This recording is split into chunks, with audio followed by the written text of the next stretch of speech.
Bonsoir à toutes et à tous et merci d'être avec nous sur Zeronet TV. On est ravis de vous retrouver. Nous sommes en direct, il est 19h pile et nous sommes ici au cœur de Paris dans un endroit qui s'appelle le School Lab où eh bien, on réfléchit, on essaie de d'apprendre plein de on choses, se rencontre. Voilà. Et pourquoi nous sommes ici, Jérôme? Bonsoir Jérôme. Salut François, bonsoir à tous. Nous sommes ici car ce soir se réunit bien, la crème de l'innovation à la française. Ouais. C'est la soirée French Tech en prévision du grand CES de Las Vegas. Dernière petite pépite française ici présente au School Lab et qui sera aussi au CES de Las Vegas. Vous allez voir, c'est un bracelet connecté qui va transformer n'importe quelle montre en montre connectée. On en parle tout de suite.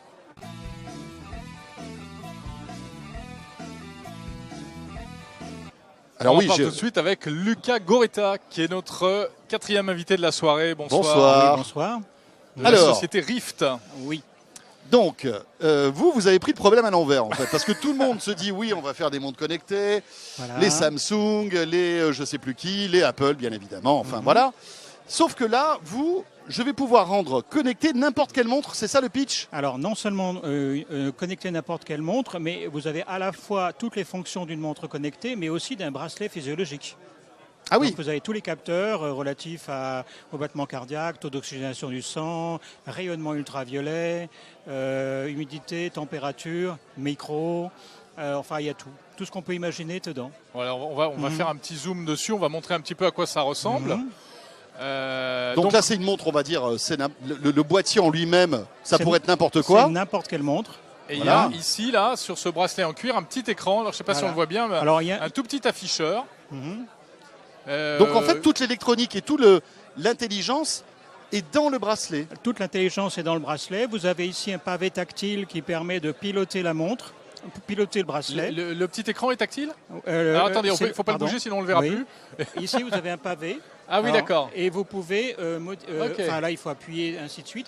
Et vous avez donc la possibilité de piloter directement votre bracelet, consulter un SMS, vous mettre en mode sport et ainsi de suite. Stocker de l'information lorsque vous n'êtes pas près d'un smartphone et le télécharger ensuite.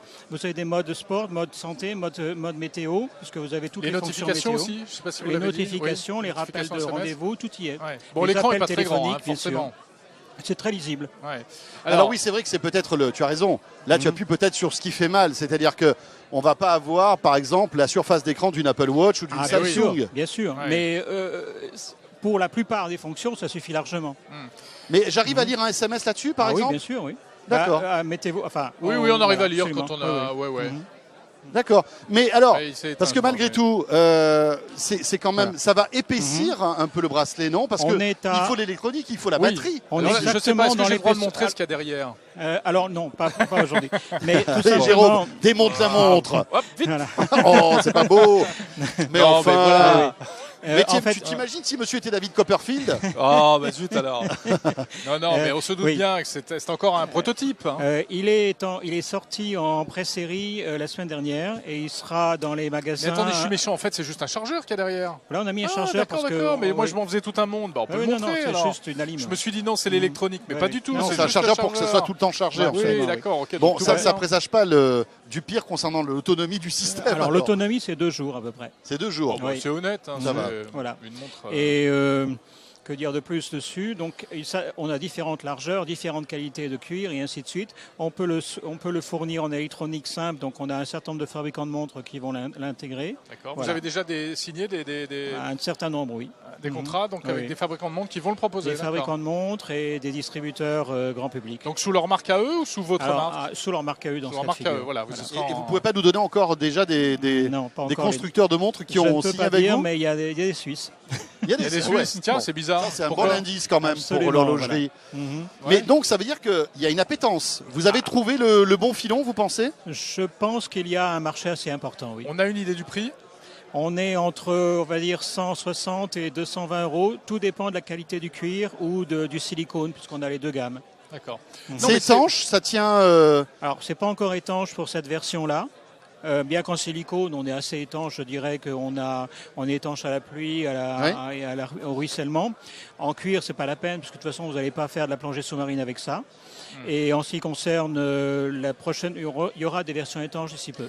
Non, mais c'est vrai que c'est super si on a une belle montre, mais traditionnelle, qui n'est pas du tout connectée, qu'on veut continuer à l'utiliser en bénéficiant quand même des apports de la technologie.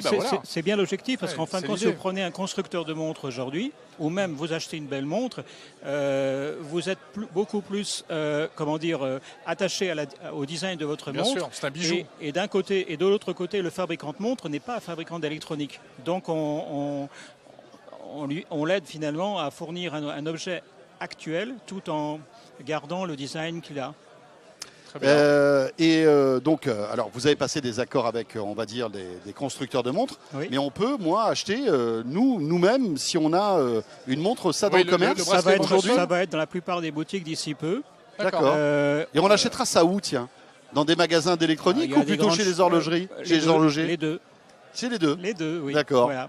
Alors sachant qu'on a eu quand même 2 awards au CIS avec ça, tant dans la partie sport que dans la partie santé. Très bien. Super. Écoutez, voilà, on va suivre ça de près. Voilà. Encore une innovation française plutôt maligne. Hein. Formidable. Vous serez au CES en janvier? En janvier, oui. Parfait. Nous allons certainement conclure des accords avec des distributeurs américains aussi.